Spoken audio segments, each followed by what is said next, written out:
Llegamos ya al inicio de una Semana Santa, una época muy especial en la vida del pueblo cristiano, porque celebramos la liberación que hizo el Señor Jesucristo cuando vino a la tierra, se encarnó, cuando murió en la cruz y además resucitó. Él nos liberó de la esclavitud del pecado, de la muerte eterna, y nos permite a través de esta obra que Él hizo, pues tener ese acceso a Él mismo, a Dios. El pueblo de Israel también celebra la Pascua y es una celebración de su liberación de la esclavitud en Egipto, ya que esta celebración coincide perfectamente, pues tengamos presente, mirando esta imagen, lo que sucedió en esta Semana Santa, como le llamamos comúnmente. Comienza entonces con la entrada de Jesús a Jerusalén, a la capital de Israel, y hay una gran multitud que le está acompañando, que le está recibiendo. Y tengamos presente por qué es que hay tanta multitud. Básicamente hay dos razones. La primera es porque había mucha gente de fuera, no de Jerusalén, muchos judíos que venían precisamente a celebrar la Pascua. Pero también y principalmente estaba aconteciendo algo muy especial, y es que Jesús había ya impactado mucho al pueblo de Israel, y no solo al pueblo de Israel, sino a sus alrededores. Así que había mucha gente que le estaba admirando ya en este momento, había mucha gente que estaba conociendo de sus grandes milagros, pero también estaba escuchando sus muy especiales enseñanzas con autoridad, de una manera impactante como ellos no habían escuchado anteriormente. Así que viene Jesús de hacer milagros, ha sanado a un ciego antes de entrar precisamente a Jerusalén, y también antes de esa sanidad a este ciego, el Señor había resucitado a Lázaro. Esto había sido algo notorio para mucha gente que le estaba acompañando a su caminata hacia Jerusalén. Así que por este camino Jesús ha hecho grandes cosas y sigue pues impactando a tanta gente que le está acompañando. Pero dentro de esta multitud hay entonces diferentes clases de personas que le acompañan. Quiero invitarles a que leamos el siguiente texto, que se encuentra en Marcos capítulo 8, y allí entonces nos está hablando sobre el camino, la entrada triunfal. Esa entrada triunfal dice así: le llevaron pues el burrito a Jesús, luego pusieron encima sus mantos y él se montó. Muchos tendieron sus mantos sobre el camino, otros usaron ramas que habían cortado en los campos. Tanto los que iban delante como los que iban detrás gritaban: Hosana, bendito el que viene en el nombre del Señor, bendito el reino venidero de nuestro Padre David, Hosana en las alturas. Jesús entró en Jerusalén y fue al templo. Aquí pues podemos tener presente este hecho, esta situación.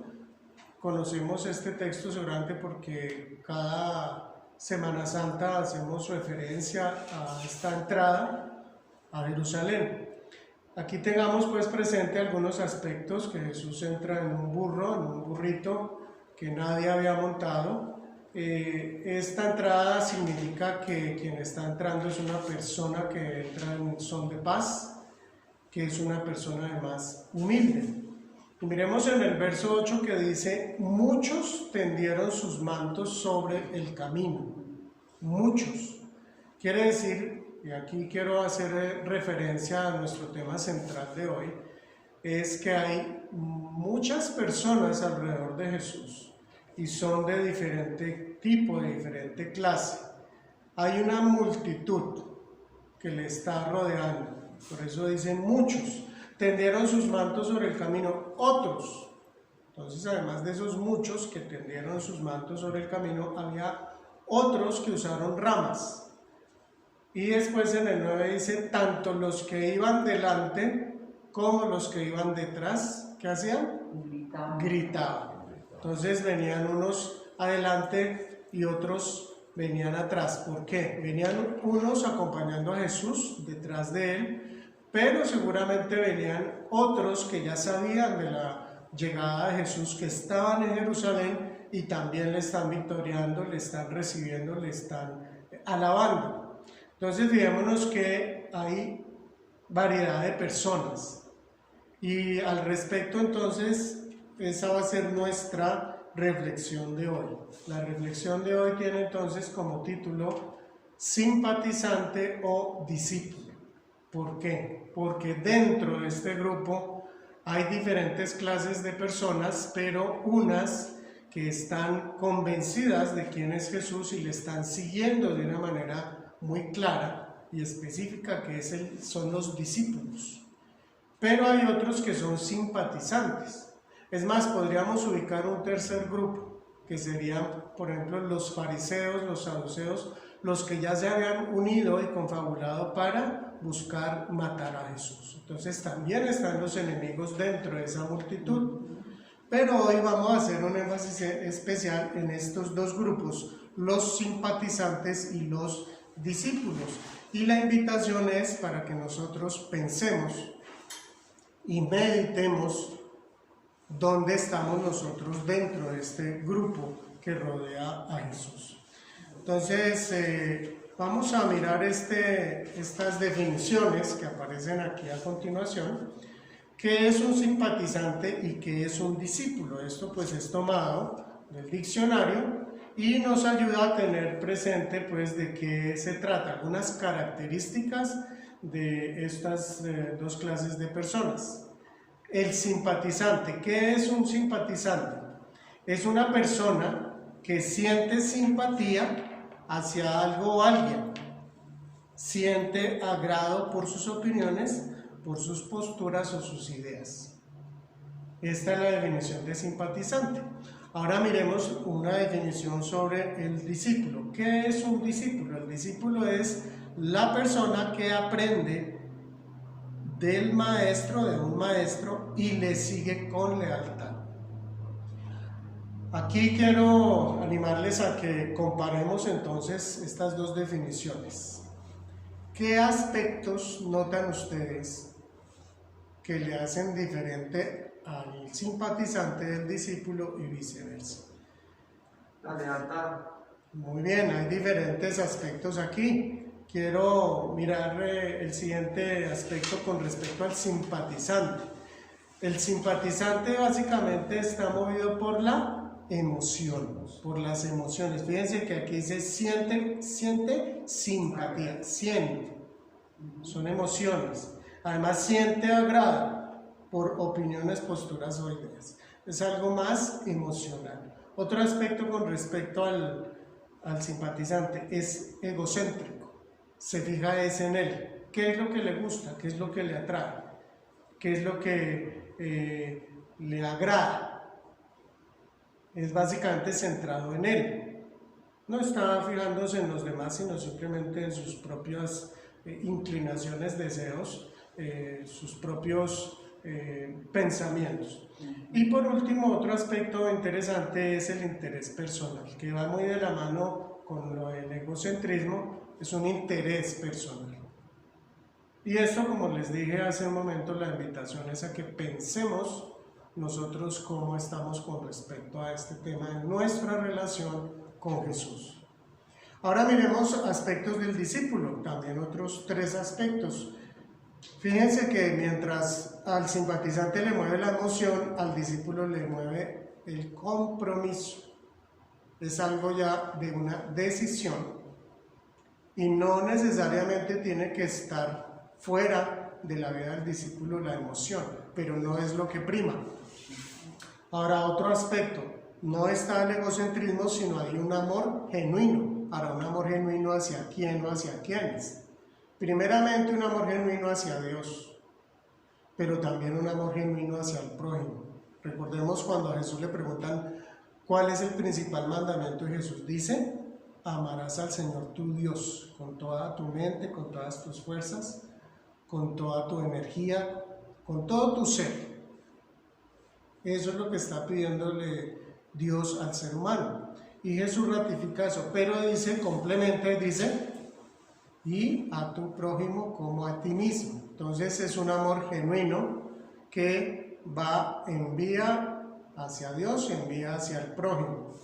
Y por último, el discípulo también tiene una actitud de entrega.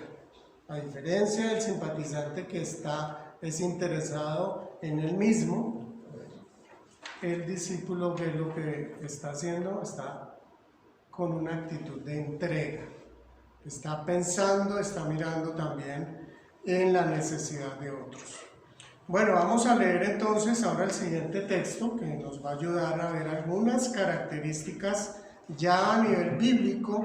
Hay muchas más, quiero animarles y aclararles que hay más y animarles a que en medio de nuestro devocional y nuestras lecturas diarias podamos mirar esos aspectos. ¿Qué caracteriza a un discípulo? ¿Por qué? Porque el Señor nos llama a ser discípulos, ¿cierto? ¿Recuerdan la gran comisión? ¿Qué le dijo Jesús a los discípulos? Y a todo el mundo y predicad el evangelio, haciendo discípulos. Así que ese es un elemento fundamental del cristianismo, de la fe cristiana. Bien, en Marcos 8, 27 al 29 dice esta confesión de Pedro. Se acordarán ustedes de lo que sucede en este momento. Dice: Jesús y sus discípulos salieron hacia las aldeas de Cesarea de Filipo. En el camino les preguntó: ¿quién dice la gente que soy yo? Unos dicen que Juan el Bautista, otros que Elías y otros que uno de los profetas, contestaron. ¿Y ustedes quién dicen que soy yo? Tú eres el Cristo, afirmó Pedro. Bien, entonces, en este aspecto, en este primer versículo encontramos dos detalles que puede ayudarnos entonces al tema del identificar la característica del discípulo y del simpatizante. En el primer versículo dice que Jesús iba ¿con quién? Con sus discípulos, ¿cierto? Y entonces él va saliendo con sus discípulos ¿a dónde? A las aldeas de Cesarea de Filipo, y en el camino. Aquí ven ustedes la palabra camino resaltada. Hay un motivo importante de por qué aparece esta palabra resaltada, y es que el término camino es un término que impactó mucho a los anabautistas. Nosotros, como hermanos menonitas, somos parte del grupo de iglesias anabautistas en el mundo.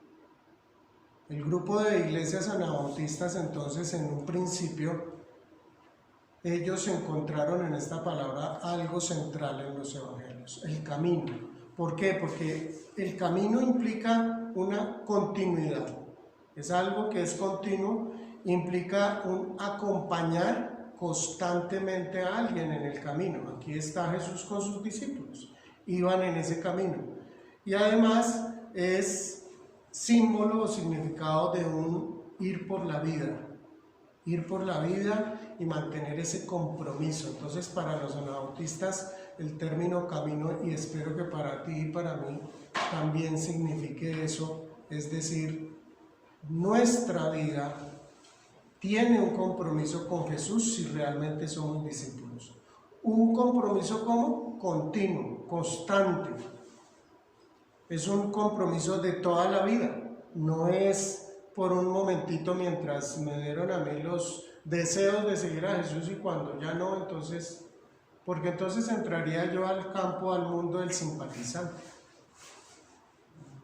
Recordemos que el discípulo toma una decisión, tiene un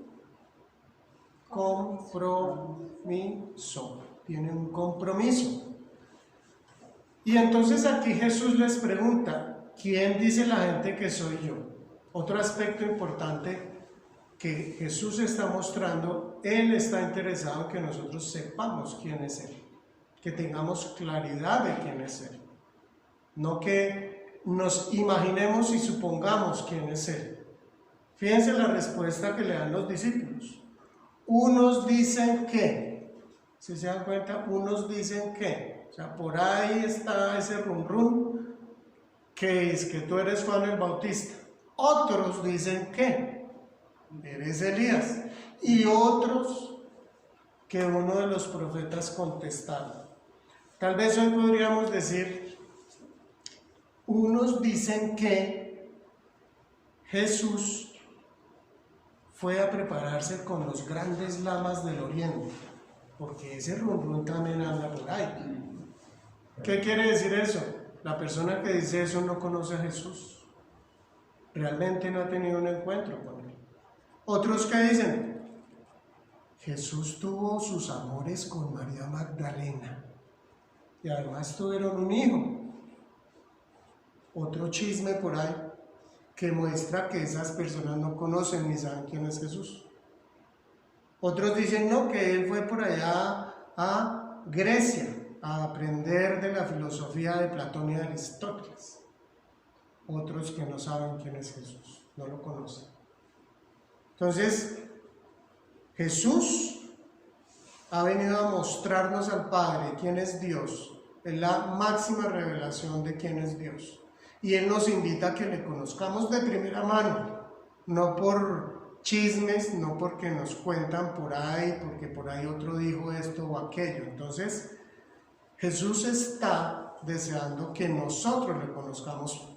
Si queremos realmente ser sus discípulos, es algo fundamental que debe estar en nuestra vida. Vamos entonces a mirar sobre este aspecto que esta lectura que acabamos de hacer. ¿Qué pasa con el simpatizante? A diferencia del discípulo, el simpatizante cumple normas y ve de lejos al maestro. Hablamos más de una religión, de cumplir cosas externas, cosas visibles, pero del maestro está lejos. El discípulo entonces, ¿qué pasa con el discípulo? Él comparte su vida diaria con Jesús. El discípulo comparte a diario con Jesús, va por el camino de la vida, todos los días, porque no es una opción de si quiere o no, es algo que forma parte de la vida del discípulo. Otro aspecto, el simpatizante entonces desconoce a Jesús. ¿Por qué? Porque no le sigue, no está interesado en conocerle, está más interesado en cosas pasajeras. Mientras que el discípulo sí le conoce a Jesús, tiene una relación más que una religión. El discípulo entonces conoce a Jesús por esa misma relación continua que tiene con Él. Y el simpatizante es fácilmente engañado por otros. ¿Por qué? Si ustedes miran el texto que acabamos de leer, Pedro le estaba contestando a Jesús lo que dicen otros, que parecía pues de pronto espiritual, ¿no? No, ese es Juan el Bautista, ese es Elías, no, ese es un profeta. Pero era falso, ese no era Jesús. Jesús era mucho más que ellos, Jesús es Dios mismo. Entonces, ¿cómo hace un discípulo para decir que es discípulo si realmente no conoce a Jesús? Lo puede decir, pero no lo está viviendo. El discípulo entonces no se deja engañar por falsos maestros. ¿Por qué? No es porque simplemente dice, ay, no, usted es un falso maestro, no me engañe. No, está diciendo yo conozco a mi maestro, a mí no me echen cuentos. Eso que usted me está diciendo no es cierto. Yo conozco a mi maestro. Eso no dice la palabra del Señor. ¿Por qué? Porque yo me acerco a Él constantemente.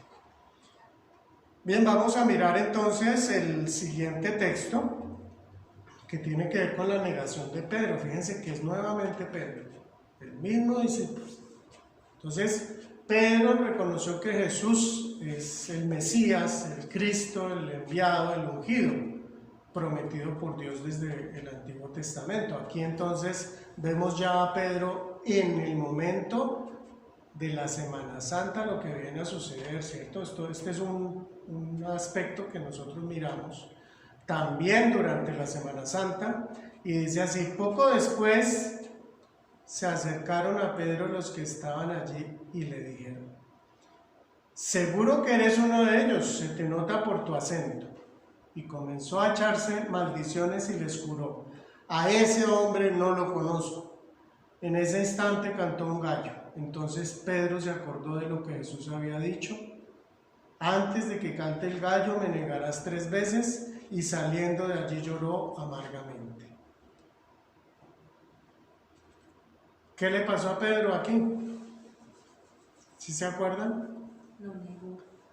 Es cuando él niega a Jesús 3 veces. Aquí no está todo el pasaje, todo el texto, no está completo, pero simplemente para que tengamos presente. Ese discípulo que anteriormente había identificado a Jesús, fue el primero que identificó a Jesús como el Cristo. ¿Ahora qué está haciendo? Lo está negando.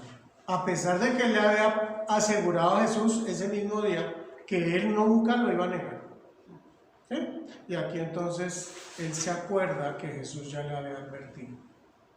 ¿Y qué hace él? Saliendo de allí, en el último versículo, lloró amargamente. ¿Esto qué muestra?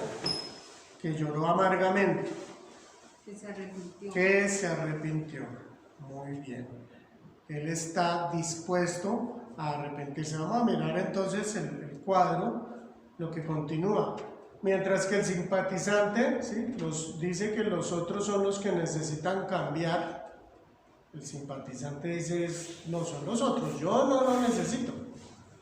Eso dice el simpatizante, pero el discípulo está dispuesto a arrepentirse y a ser transformado. Cuando Pedro llora, él reconoce que se equivocó, que la embarró, que estuvo mal, que Jesús tenía razón. Entonces él siente ese inmenso dolor. ¿Y tú y yo cómo estamos en eso? ¿Tenemos esa disposición? Pues vamos revisando en nuestra vida. Yo comparto mi vida diaria con Jesús, lo estoy conociendo día a día, porque es que puede que uno diga: no, yo llevo ya 20 años, 25 años de cristiano, yo ya me he leído la Biblia, yo ya conozco a Jesús, me lo sé de memoria. Se le olvida un detalle: Jesús es Dios, por lo tanto no vamos a terminar de conocerlo jamás, porque Él es infinito. Y la palabra de Dios además es viva. Yo la puedo leer infinidad de veces y el Señor me habla de diversas formas. En diversas situaciones yo veo un mensaje, el Espíritu Santo me muestra a mí un mensaje, pero en otras ocasiones me muestra otro mensaje en el mismo texto. Entonces la Biblia uno la puede leer muchísimas veces y el mensaje que el Señor me está dando me guía a encontrar diversas revelaciones por medio de su palabra. Pero qué importante entonces mi disposición a arrepentirme y a ser transformado, a reconocer que yo no soy producto terminado. Ningún cristiano es producto terminado. Y hasta que el Señor nos llame a su presencia, estamos llamados a disponernos para que Él nos transforme. Bueno, entonces ahora vamos a mirar el siguiente texto que se encuentra en Mateo 11, 28 al 29, y tiene que ver esta primera parte cuando Jesús habla sobre el descanso para los que estén cansados. Y dice así Jesús en el verso 28: vengan a mí todos ustedes que están cansados y agobiados, y yo les daré descanso. Carguen con mi yugo y aprendan de mí, pues yo soy apacible y humilde de corazón, y encontrarán descanso para su alma. ¿Qué le está diciendo Jesús aquí, o nos está diciendo a los discípulos? Que aprendamos de Él. Pero hay un principio en pedagogía que dice: nadie enseña si nadie quiere aprender. Es decir, que Jesús puede querer enseñarnos muchas cosas, pero si nosotros no estamos dispuestos, nosotros no vamos a aprender. No porque Él no pueda o no sepa enseñar, sino porque nosotros no tenemos la disposición. El segundo texto en Lucas 11, 1 al 2 dice: un día estaba Jesús orando en cierto lugar. Cuando terminó, le dijo uno de sus discípulos: Señor, enséñanos a orar, así como Juan enseñó a sus discípulos. Aquí entonces hay dos temas que tienen que ver con la enseñanza, Entonces miremos el cuadro que dice así: el simpatizante cree que con lo que sabe ya es suficiente. Y detrás de eso hay más una actitud de comodidad, de una falta de disposición a esforzarse, porque es que es más cómodo sentarme yo a ver la televisión, a disfrutar de mi novela todas las noches, que negarme a ver eso y más bien irme a hacer un curso, tomar un taller, escuchar una predicación, aprender, acercarme más a Jesús.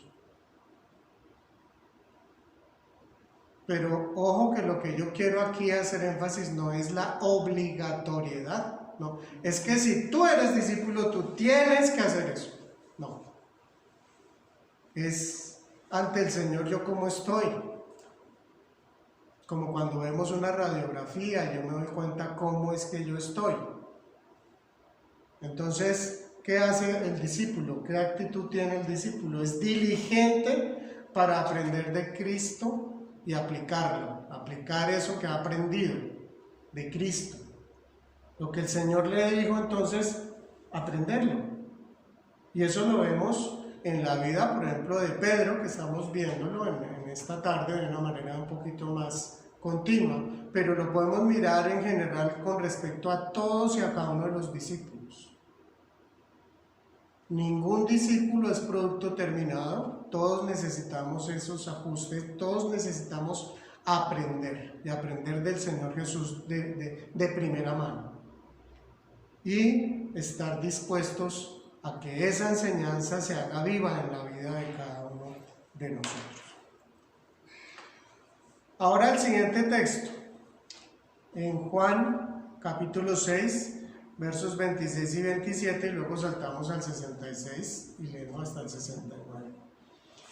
Jesús está allí en Jerusalén, esto es una situación anterior a la Semana Santa, y Jesús entonces les está hablando a las multitudes, ojo con ese término nuevamente, ¿no? Multitudes, ¿no? Donde ahí la gran mayoría son simpatizantes, la gran mayoría. Y eso es lo común. En las iglesias hay muchos simpatizantes. Es más fácil ser simpatizante, es más cómodo que ser discípulo. Ciertamente les aseguro que ustedes me buscan, miren lo que les dice Jesús, me buscan no porque hayan visto señales. ¿A qué se refiere aquí Jesús? Las señales en el Evangelio de Juan se refieren a los milagros que Jesús hace, donde Él muestra que es realmente el Hijo de Dios, que es el Mesías, que no es un charlatán, que es realmente quien dice ser.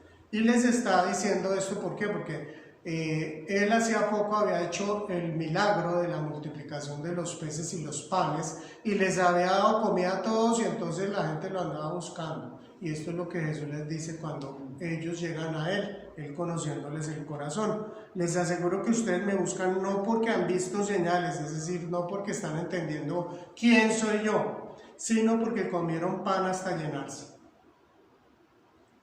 Trabajen, pero no por la comida que es perecedera, sino por lo que permanece para vida eterna, sino por la que permanece para vida eterna, la cual les dará el Hijo del Hombre. ¿Qué está aquí diciéndoles Jesús? Es muy fácil caer en el tema de que dame, hazme este milagrito, Señor, provee, no estoy diciendo que sea malo hacer eso, pero cuando eso es lo importante y el centro, la motivación, se dieron cuenta que al comienzo veíamos con respecto al simpatizante que es una persona egocéntrica, que piensa en él. Eso es lo que más le llama la atención al común de la gente. Cuando aquí Jesús está diciendo, la motivación no debe ser esa, no la principal. Tiene que haber o debe haber una motivación mucho más trascendental. El alimento que no es perecedero, es decir, el alimento espiritual. Entonces dice en el verso 66, ya más adelante dice, desde entonces muchos de sus discípulos le volvieron la espalda y ya no andaban con él. Así que Jesús les preguntó a los 12, ya que toda esa multitud que lo estaba siguiendo ya no estaba, porque Jesús ya les había hablado fuerte, entonces no les gustó, pues ya no es lo que a mí me agrada, lo que a mí me simpatiza. ¿Y cuántos creyentes o cuántos momentos de nuestra vida no estamos dispuestos a escuchar lo que no nos gusta, que Dios nos está diciendo y nos está llamando la atención? Entonces en el 67 le dice a los 12, ¿también ustedes quieren marcharse? Señor, contestó Simón Pedro, ¿a quién iremos? Tú tienes palabras de vida eterna y nosotros hemos creído y sabemos que tú eres el Santo de Dios. Jesús no trató de retenerlos. Ay, no, muchachos, ustedes no son sino los 12 los que me quedan. No se me vayan. Miren, ustedes, yo los voy a tratar bonito. ¿Cuántos creyentes a los que se les llama la atención no están dispuestos a aceptar un llamado de atención del pastor? Ni siquiera del pastor. Cuando un pastor llama la atención a una de las ovejas, si es un pastor que realmente está haciendo su tarea por amor al Señor, lo hace por amor a las ovejas. No le llama la atención simplemente por hacerles el daño, llamarles, amargarles la vida o el rato. Un pastor no lo hace por eso. Así que cuando una oveja reacciona de esa manera, realmente no es una oveja. Es otra clase de persona, es un simpatizante. ¿Por qué? Porque ya no le gusta esa parte, entonces, pues como no es como yo quiero, entonces, chao. Es entonces importante tener esto presente. Hay varios textos de los diversos temas que estamos tratando hoy. Hay más textos, pero pues nos quedaríamos de pronto en uno solo. Por ejemplo, en Mateo 6, 31, 34 dice así: así que no se preocupen diciendo qué comeremos o qué beberemos o con qué nos vestiremos. Los paganos andarán tras todas estas cosas, pero el Padre Celestial sabe que ustedes las necesitan. Más bien busquen primeramente el reino de Dios y su justicia, y todas estas cosas les serán añadidas. Por lo tanto, no se angustien por el mañana, el cual tendrá sus propios afanes. Cada día tiene ya sus problemas o sus afanes. ¿Qué pasa con el simpatizante? En medio de las dificultades se desanima. Entonces se le presenta ya algo que le parece que no, yo soy hijo de Dios, yo soy hijo del rey, debo de vivir como un rey. O sea que no, entonces si yo tengo problemas, eso debe ser que Dios ya se olvidó de mí. Un falso evangelio. Algo que no enseña la palabra de Dios. ¿Qué pasa con el discípulo? En medio de las dificultades, ¿qué? Confía en Él. ¿Por qué? Porque entiende que Dios es el dueño de todas las cosas, que Dios tiene el control de todas las situaciones, y si Él permite que algo pase a uno de sus hijos, a un discípulo, es para bien, no para destrucción. Entonces, en medio de las dificultades, de las pruebas que pasamos, siempre la disposición del discípulo debe estar encaminada a qué quiere el Señor enseñarme, qué cambio quiere el Señor en mi vida. Entonces es una actitud constructiva, no de pesimismo, no de desánimo. No estoy diciendo que, si usted llega a tener un momento de desánimo, usted está en pecado, no. Estoy diciendo que en el proceso de nosotros como discípulos es otro de los aspectos que es importante tener presente. No dejarnos apabullar en medio de las dificultades y desanimarnos, sino tener y mantener esa esperanza. Dentro de la historia de los hermanos menonitas y de los anabautistas en general, hay muchas historias de mártires. El libro del espejo de los mártires cuenta muchísimas historias supremamente fuertes y duras cuando las leemos, de cómo muchos creyentes llegaron a entregar su vida por su fe, por el Señor Jesucristo. ¿Cómo fue posible que llegaron a eso? Precisamente porque fueron desarrollando estos aspectos en su vida como discípulos. Otro aspecto del simpatizante. En esta situación entonces tiene los valores en el orden del mundo. ¿Cuál es el orden del mundo? Primero lo material, segundo lo espiritual. En cambio, el discípulo lo que tiene es los valores en el orden divino. ¿Cuál es el orden divino?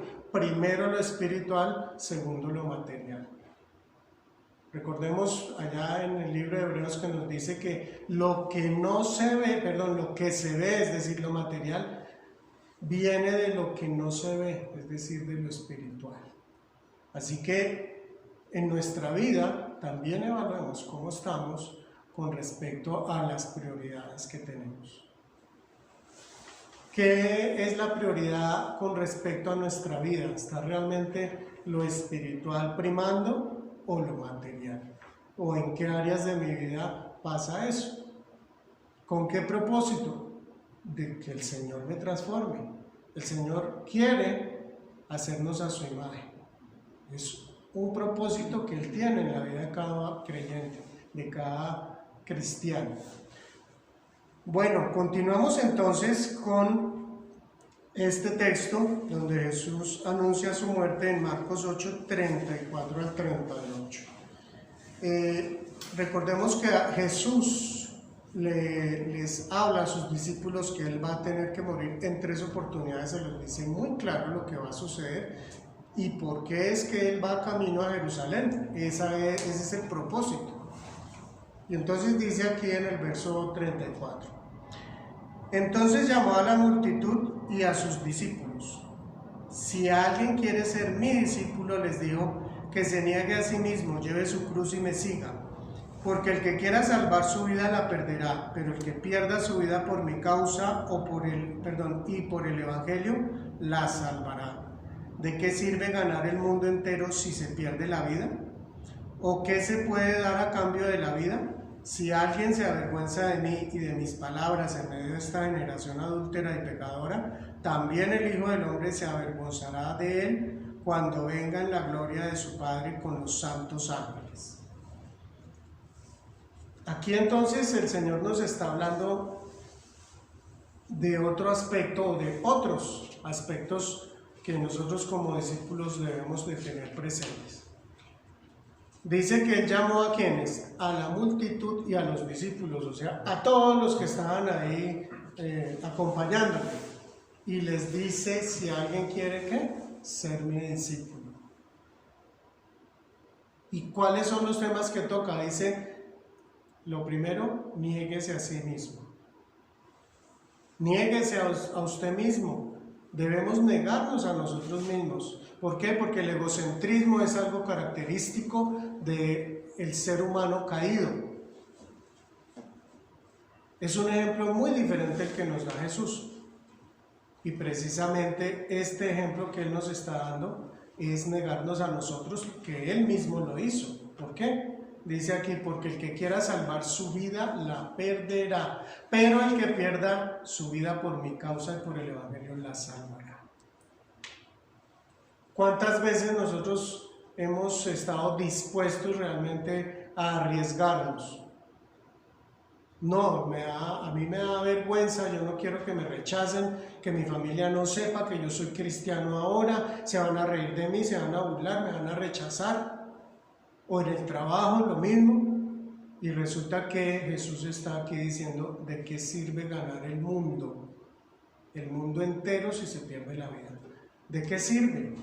¿Cuántas personas dedican su vida, como se dice, vida con alma, vida y sombrero, están esforzándose por hacer riqueza? Que sea malo a tener dinero, no, eso no dice la palabra, pero sí es muy fácil perder el norte cuando el esfuerzo y el tema central de nuestra vida es el dinero, es el poder, es la riqueza. Aquí está diciendo Jesús muy claramente: usted se puede ganar todo el mundo, todas las riquezas del mundo, si pierde su alma, error, gravísimo error. Perdió su tiempo. ¿Por qué? Porque perdió su vida eterna. Entonces dice, ¿qué puede dar usted a cambio de la vida eterna? Nada. No hay nada que se pueda dar a cambio, solamente el sacrificio de Cristo Jesús en la cruz. es el que nos va a salvar, a dar esa vida eterna. Si alguien se avergüenza de mí, es otro aspecto que está aquí hablando, el tema de la vergüenza. ¿Qué hay detrás de eso? Pues un rechazo, un temor, en fin. Miremos entonces el cuadro, dice, el simpatizante en medio de las dificultades se desanima y el discípulo en medio de las dificultades confía en él.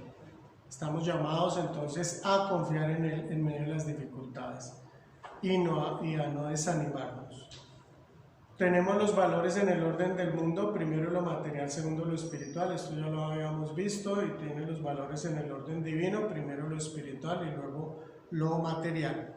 Y enseguida la lealtad condicional, es a lo que aquí nos referimos. Si todo marcha bien, si es conveniente, entonces yo soy discípulo de Jesús. Si todo marcha bien y si me conviene. Egocentrismo, interés personal. Y el discípulo, en cambio, tiene una lealtad suprema. Está dispuesto a morir por Cristo. Cueste lo que está diciendo aquí, el discípulo está dispuesto a seguir a Cristo, cueste lo que cueste, incluso si es necesario dar la vida. ¿Cómo estamos? ¿Cómo estás tú? ¿Cómo estoy yo al respecto? Miremos entonces nuevamente este texto ya para terminar. Filipenses 2, 3 al 8. El ejemplo máximo que nos da Jesús. No hagan nada, le está hablando a los discípulos, a los creyentes, a nosotros. No hagan nada por egoísmo o vanidad. Más bien, con humildad consideren a los demás como superiores a ustedes mismos. Cada uno debe velar no solo por sus propios intereses, sino también por los intereses de los demás. La actitud de ustedes debe ser como la de Cristo Jesús. Esto es totalmente opuesto a lo que nos enseña el mundo de hoy. Sálvese el que pueda. Es como se diría patas arriba, ¿cierto? El mundo está patas arriba. Dice, quien siendo, o sea Jesús, siendo por naturaleza Dios, no consideró el ser igual a Dios como algo a que aferrarse. Por lo contrario, se rebajó voluntariamente, tomando la naturaleza de siervo y haciéndose semejante a los seres humanos. Y al manifestarse como hombre, se humilló a sí mismo y se hizo obediente hasta la muerte y muerte de cruz. Ese es el ejemplo que Jesús nos da. El máximo modelo nuestro, perfecto, es Jesús. Entonces, esta última parte nos habla del cuadro de comparación. Simpatizante, su vida no refleja la imagen de Cristo. El discípulo está llamado a que cada día ese reflejo de Cristo sea mejor. Estoy reflejando esa imagen de Cristo, casi nada, esta meta que me está poniendo es bastante alta. Ahora, esto yo no lo hago en esfuerzo propio, es Cristo viviendo en mí. Es cuando yo permito que el Espíritu Santo obre en mí. El Espíritu Santo, entonces Jesús vive su vida a través de mi vida. Esa es la meta del creyente. Volvamos a esta imagen que vimos al comienzo de Jesús entrando allí a Jerusalén. De esa gran multitud que estamos viendo, ¿dónde estaría yo en ese momento? ¿Dónde estoy yo en este momento? Con esa gran multitud que rodea a Jesús, de muchos que dicen ser creyentes, yo tengo ese compromiso con el Señor, yo tengo estas características, repito, no son las únicas, hay muchas más que podríamos mirar, pero un aspecto fundamental del anabautista es precisamente el discipulado. El tema del discipulado es un tema central en la vida del creyente, porque el Señor nos llama a ser sus discípulos. Concluyamos entonces viendo el resumen de únicamente estos aspectos del discípulo. Comparte su vida diaria con Jesús, conoce a Jesús, no se deja engañar por falsos maestros, está dispuesto a arrepentirse y a ser transformado, es diligente para aprender de Cristo y aplicar lo que aprende, en medio de las dificultades confía en Él, tiene los valores en el orden divino, primero lo espiritual, segundo lo material. La lealtad es suprema, la lealtad hacia Jesús. Cueste lo que cueste, está dispuesto a morir por Cristo. Y por último, cada día es un mejor reflejo de Cristo. Reflexionemos en nuestra propia vida. ¿Qué aspectos están cojos en mi vida? ¿Qué aspectos en ese caminar de mi vida con el Señor Jesucristo no están evidenciando? Son necesarios esos aspectos que yo los fortalezca. Es algo que tú debes de hacer con el Señor en privado y disponerte, pedirle al Señor que Él sea quien nos siga transformando y haciéndonos a su imagen. ¿Por qué? Porque soy simpatizante o soy discípulo. Les invito entonces a que oremos y le demos gracias al Señor por su palabra. Señor, anhelamos ser tus discípulos. No queremos decir que somos tus hijos, tus discípulos, tus seguidores, solamente de labios hacia afuera. Te rogamos, Señor, que nos guíes, que nos ayudes a ser transformados a tu imagen. Queremos disponer nuestro corazón para que tú hagas tu obra en cada uno de nosotros, Señor. Perdónanos cuando hemos sido negligentes, cuando no hemos escuchado tu voz, cuando hemos querido seguir nuestro propio interés, nuestra voz interior y no la tuya. Señor, gracias porque tú eres misericordioso. Gracias porque tú, siendo Dios, te encarnaste y entregaste tu vida por cada uno de nosotros en la cruz. Bendito seas, Señor, por toda la eternidad, por todos los siglos. A ti toda honra, gloria y alabanza. Amén. Dios te bendiga.